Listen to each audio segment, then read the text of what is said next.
Hola chicos, literatura 7.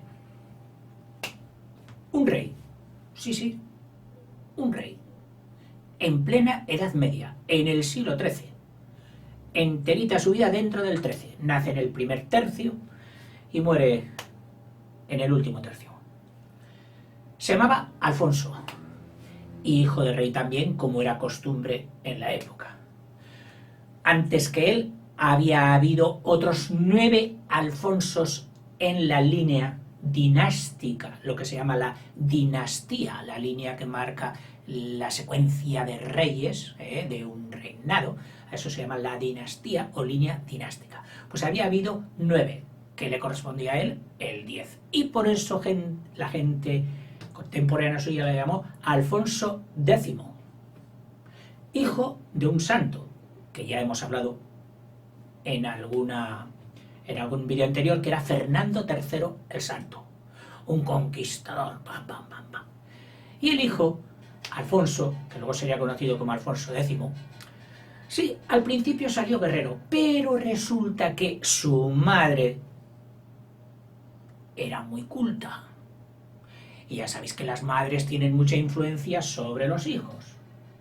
Se llamaba Beatriz, de un reino, de un sitio llamado Suabia. Sí, extranjera. Pero es que los reyes solo hacían que casarse con gente importante, con hijas de reyes, para ver si podían hacer los reinos suyos más grandes. Eso también te lo he dicho. Y por eso se casó con Beatriz de Suabia, que era muy culta, sabía latín, sabía griego, había estudiado en escuelas muy buenas de Italia, etc. Y le metió el interés, el gusanillo de los libros a su hijo Alfonso. Su hijo Alfonso, que estuvo criándose y corriendo por las eras, por los campos de los pueblecitos de Burgos, mientras era pequeñito, y tenía un aya, una chacha, la que le criaba, que era gallega. Entonces, los veranos,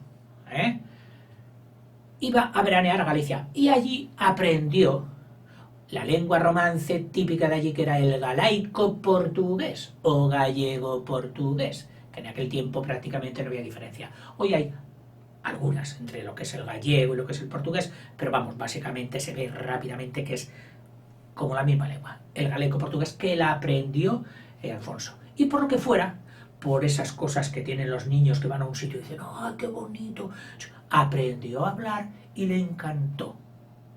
Y hete aquí que en aquel tiempo, entre el castellano que ya se hablaba por la península y el gallego portugués que se hablaba en la zona occidental, este era el idioma culto. O sea, aquí un individuo que además del castellano, del romance castellano, sabía hablar gallego portugués, chuleaba. Yo estoy hablando un idioma culto, el galaico portugués. Por eso, cuando este Alfonso X quería hacer una obra poética, una obra lírica, una obra guay, bonita, la escribía en gallego, en galaico portugués, no en castellano. Ya lo veremos luego. El príncipe este, Alfonso, como su padre era muy batallador, Fernando III el Santo, y no podía estar en todas las batallas, a veces mandaba un ejército a conquistar, ¡guau!, mira, por allí, por abajo, la zona sur, en la zona sur de San Vicente, Tarifa, Andalucía, Murcia, etc. Pues mientras él se ocupaba de asuntos por el resto de la península, bueno, en Aragón no, en Aragón era otro reino, Aragón era otro reino, con el que tenían sus más y sus menos. A veces casaban mi hija con tu hijo, nos llevamos bien, aquí nos disputamos o nos discutimos por quién va a seguir luchando por aquí y conquistando tierras a los moros. En fin, eran los entendimientos entre esto. Todo esto todavía tenía una presencia árabe muy importante. Aunque Fernando III, el padre de Alfonsito, ya había conquistado Sevilla, ¿eh? Todavía quedaban zonas por aquí, y toda esta zona, que no había sido todavía conquistada por los reyes de Portugal, ¿eh? Y por lo tanto era tierra conquistable. Toda esta zona de Portugal del sur que se llama el Algarve. ¿Eh? Bien. Entonces el rey dijo a sus capitanes, mira, id aquí a conquistar, porque nosotros tenemos que devolver la pelota. Si fuimos conquistados por los árabes y ellos nos han tenido aquí siglos y siglos bajo su dominación, nosotros pasaremos a África, los conquistaremos y los someteremos, cosas de la época. Bueno, pues ni corto ni perezoso, la política de Fernando era no solo conquistar todo, sino aquí. Había aquí un reino muy fuerte, árabe, que era Granada. Muy bien situado, con mucha riqueza de alimentación, un reino muy especial. La perla del mundo árabe español, Granada. Y aquí estaban fuertes los árabes. Y con ellos todavía no estaban como para meterse. En fin. Pero estaban otros aquí, más débiles, que eran los de Murcia, y dijo, pues mira, vamos a ir a por Murcia y vamos a ir a por los del Algarve y todo esto. Y allí mandó a sus capitanes. Pero como él no podía ir, a los capitanes, fíjate qué cosa, les motivaba la figura del rey. Es decir, la figura del rey, la monarquía, atávicamente, es decir, desde el principio de los tiempos, siempre ha sido como la cabeza visible de una sociedad. El ajedrez. Si te matan al rey, pues se acabó todo. Bueno, pues esta misma idea, nacida en la oscuridad y en la lejanía de los tiempos, persistía. Y llevar contigo al rey era llevar contigo a tu cabeza, al que te representaba. Yo por mi rey hago lo que sea, y antes de que caiga el rey daré mi vida. En aquel tiempo lo hacían. Como Fernando III no podía hacerlo porque estaba por aquí, dijo, mira, os mando a mi hijo. Y su hijo tenía 9 añitos. Pero es igual. El príncipe, Alfonso, lo mandó a su padre e iba con las tropas. Lo defendían, lo arropaban, no le ponían en peligro, no le pondrían a luchar con el primer sarraceno, con el alfanje. Pero para ellos, el hecho de que hubiera una figura real aquí, les motivaba, les defendía, les encorajinaba y les lanzaba contra el enemigo. Y conquistaron aquí, pues, todo esto, todas estas zonas, asentaron también en lo que su padre había conquistado, de Sevilla, etcétera, etcétera. Y luego se metieron con Murcia, que ya hablamos en el vídeo anterior de Don Juan Manuel. Aquí, más adelante, siendo ya el rey, hizo un tratado con el rey aragonés para decirle, bueno, macho, mira, ¿cuánto quieres por no seguir conquistando por aquí y dejármelo a mí? Y el rey, que era un buen rey y conquistador, con fama de conquistador, había visto él ya que por aquí, al otro lado del mar, estaban las Baleares y estaba Italia, y dijo, oye, si a mí me encanta esta zona soleada, maravillosa, bueno, pues esto se lo dejo al rey castellano, que me pague y yo me comprometo a no avanzar ya por aquí y que siga el rey castellano con el resto de la reconquista. Hicieron un tratado, un acuerdo aquello de ante Dios, ante el Cristo y el crucifijo, juramos que no sé qué, pam, pam, pam, y esto lo hicieron en un pueblo llamado Almizra, y por eso se llama el Tratado de Almizra, por el que los castellanos se quedaban con la reconquista hacia el sur y Aragón se quedaba con las tierras del este. En fin, voy a seguir aquí un poquito porque si no me iré por ahí. Cuando él ya reinó, cuando tuvo 19 años, hizo sus principales conquistas de Murcia y de todo esto. Pero enseguida le picó, por decirlo así, la vanidad. Tú sabes que en Europa había como un rey de reyes, de los reyes cristianos. Y un rey de reyes es lo que se llamaba un emperador. El emperador más famoso de todo ese imperio de reyes cristianos, Francia, Inglaterra, Alemania, Italia, todo eso, era el emperador romano. El más famoso fue Carlomagno.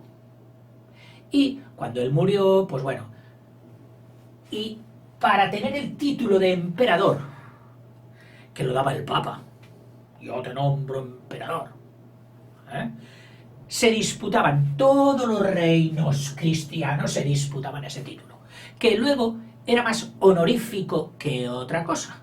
Pero ojo, ser rey de reyes, ser emperador, no era cualquier cosa. Y como este Alfonso X le correspondía también, porque era nieto de un emperador anterior a través de su madre, aspiró a ser emperador. Y vinieron incluso de Italia, de Pisa, sí, la de la torre inclinada, a decirle, oye Alfonso, nosotros te apoyamos para que seas investido emperador, Total, que el otro le hicieron los ojos chiribitas y dijo, oye emperador, emperador. Y se metió en una aspiración de decir, yo seré emperador algún día, de dar dinero, de comprar ejércitos, de dar, venga, dinero.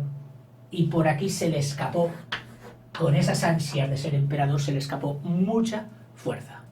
La otra fuerza la echó aquí, en Toledo.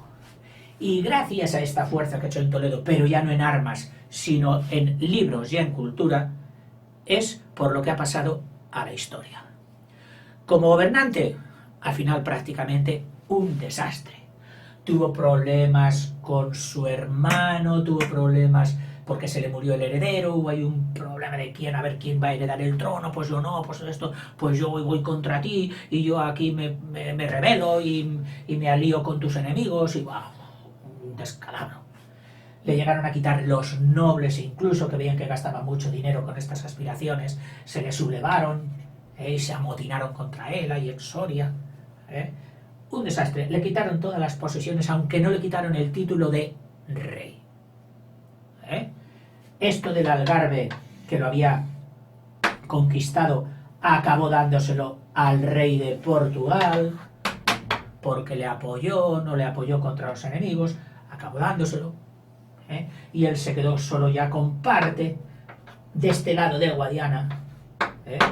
Hay una placica de un pueblo llamado Niebla, una niebla, que era parte de la zona del Algarve, que primero fue castellana y luego pasó a ser de Portugal.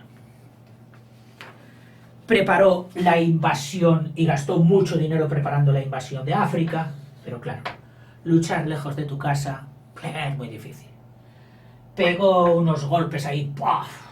Incluso el puerto de Rabat, una de las ciudades más importantes hoy de Marruecos, pues por lo visto entró y ¡uah! Se lo cargó, lo dejó destruido. Pero claro, dejar allí gente y formar población tuya, cristiana, que mantenga lo conquistado, eso ya es muy difícil.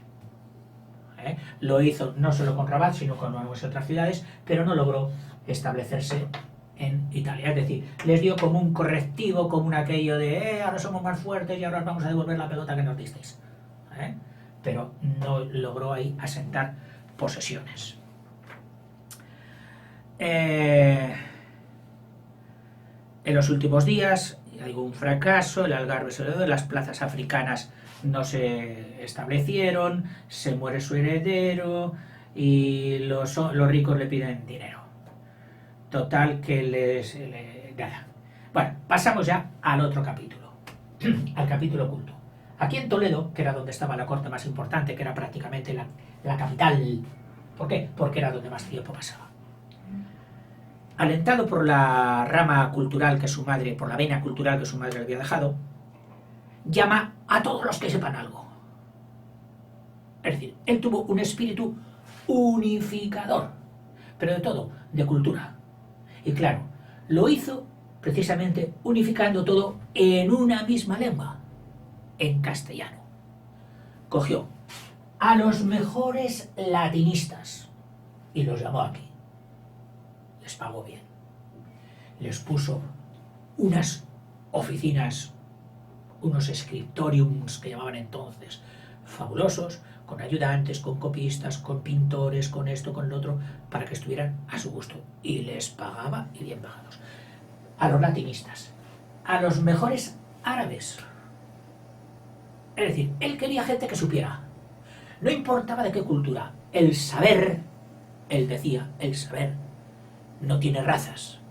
El saber no tiene etnias ni colores. El saber es el saber. Y yo quiero acumular aquí todo el saber. Todo lo que sepan. Y traducirlo todo al castellano. Total que aquí se dio una producción editorial, que diríamos hoy, de libros, de historia, de geografía, de astronomía, de medicina, de leyes, hasta de deportes. Y él era como el arquitecto. Es decir, él tenía una idea, vamos a hacer un libro de esto, que se ocupe de esto, de esto, de esto, de esto, de esto, de esto. Y para eso, tú me escribirás la parte que responde a esto. Tú me escribirás la parte que responde. Los judíos también estuvieron allí totalmente involucrados y metidos, y respetados y apoyados. ¿Por qué? Porque la gente culta, para él era el título más importante, no la raza, sino la cultura. Y así hizo una escuela que tuvo fama en todo el mundo internacional, que es la Escuela de Traductores de Toledo. Todo lo que estaba escrito en nuestros idiomas, él lo quiso pasar al castellano. Logró, además, con su espíritu unificador de todo. Él vio que había muchos reinos por España y cada ciudad tenía sus leyes, sus fueros, que se llamaban entonces. Otro pueblo importante tenía sus propios fueros, sus propias leyes, sus costumbres. A toda la gente quiere seguir con sus costumbres y que no vengan de fuera a cambiarte tus costumbres. Pero claro, para hacer una sociedad moderna había que unificar todas en una. Y él quiso unificar todos los fueros en un libro, que primero se llamó, un libro de leyes, que primero se llamó El Espéculo, que es la palabra antigua que significa espejo. Y luego, cuando le vinieron con los aires de ser emperador, dijo, entonces voy a hacer unas leyes solo para España, sino unas leyes para toda Europa y todo el mundo. Y entonces este libro lo reeditó, ampliado y corregido, como dicen, en otro libro que se hizo famoso, que fue el de las 7 partidas. Y aquí se ocupa de todo. Se ocupa de los panaderos, de las leyes de los panaderos, de los caballeros, de los escuderos, de los condes, de los nobles, de los barberos, hasta de los maestros. Precisamente te voy a leer luego un parrafito de que escribió una cosita sobre los maestros, que escribió muchas. Es decir, que tenía que hacer un maestro, etcétera, etcétera. Claro, que aquellos maestros no pienses que eran como entonces, porque para empezar los alumnos no eran como entonces. Hoy el alumno es joven, es niño, entonces no. Para ser estudiante tenías que ser ya mayor y decirle a tu padre, padre, me voy a estudiar como hijo y no trabajas. No, porque mi vocación es ser estudiante, aprender y me voy donde he oído que hay muy buenos profesores, muy buenos maestros. Entonces se venían a Toledo, luego se iban a Salamanca, luego tal, pero eran ya chicos mayores. Y claro, los chicos mayores montan el número y las lían más gordas que los chicos pequeños. De los chicos pequeños se quejan, pero de los chicos mayores también las liaban. Y él puso normas de comportamiento para los estudiantes y también para los maestros. Además de estos libros de leyes, hizo también libros de historia. Primero hizo la historia de España, que decía la historia. Historia de España, donde va contando la historia de España, cómo le llegaban a él o a través de cómo lo entendían los historiadores de su época. Y luego tuvo también el afán de extender lo de la historia de España al resto del mundo conocido que les llegaba a ellos, e hizo la historia general.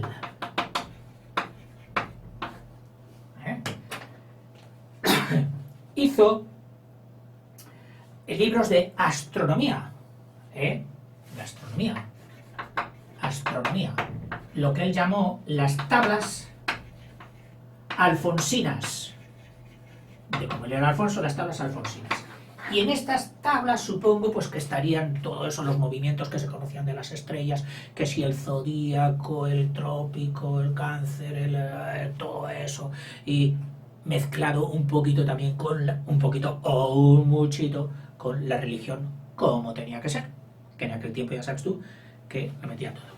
Estoy corriendo porque si no...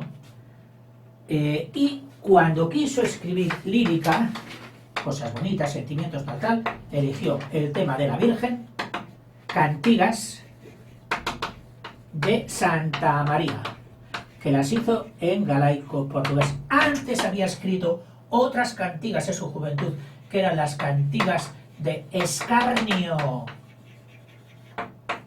de mofa, de reírse de alguien. Pero estas no, cantigas de Santa María. Muchas de las cuales, hasta 12 de todas las que hay, dicen que son de su puño y letra. Ah, y muy interesante, las dejó con música. Sí, con las notas musicales al lado y los gramas, tetragramas o pentagramas, no, tetragramas serían en aquel tiempo, como los del gregoriano, para cantarlas.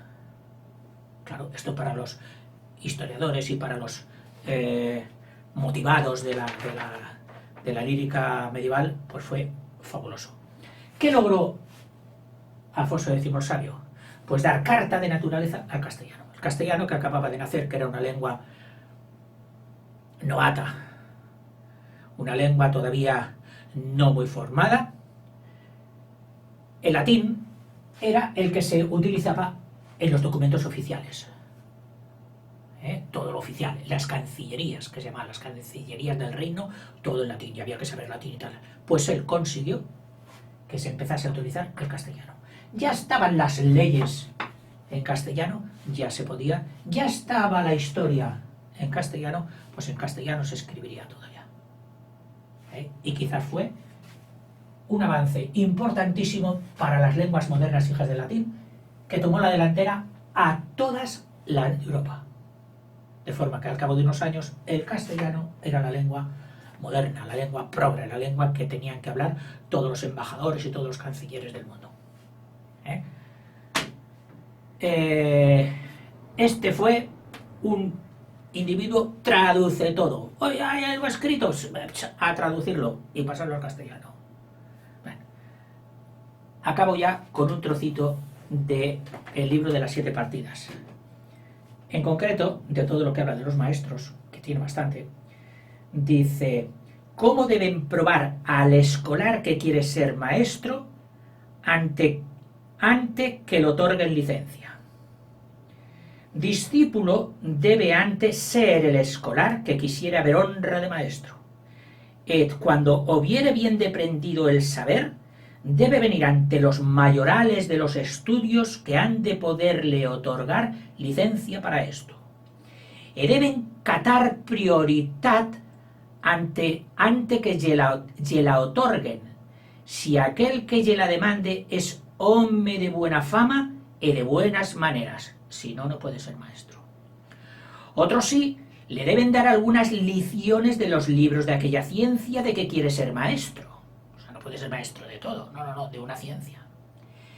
E si ha buen entendimiento del texto e de la glosa de aquella ciencia, et buena manera de desembargada lengua para mostralla, e responde bien a las cuestiones y a las preguntas que le ficieren, débele después otorgar públicamente honra para ser maestro, tomando la jura, que jure, del que muestre bien lealmente la su ciencia e que non dio ni prometió a dar ninguna cosa a aquellos que le otorgan la licencia, es decir, que no compró al jurado, ni a otros por ellos porque le otorgasen poder de ser maestro. Bueno, y aquí hay otros títulos, ya no sé si estamos en tiempos o no, dice, ¿qué honras deben haber los maestros, señaladamente los de las leyes, es decir, los maestros de las leyes? Para él eran lo más importante del mundo, casi, al final les hacía condes, solo por haber sido maestros de leyes. ¿Cómo los maestros escolares pueden hacer ajuntamiento, asociarse, que de vinieron las universidades luego, et hermandad entre sí, el escoger uno que les castigue, es decir, una autoridad que aparte de la autoridad civil sea una autoridad interna entre estudiantes? ¿Cuáles juecen puedes apremiar a los escolares? Como todos los escolares del estudio deben haber un mensajero al que llaman bedel. ¿Cuál es su oficio? Vamos, en el libro de las 7 partidas, ya digo, reguló todo lo regulable. Hasta aquí, Alfonso X el Sabio. Seguiremos.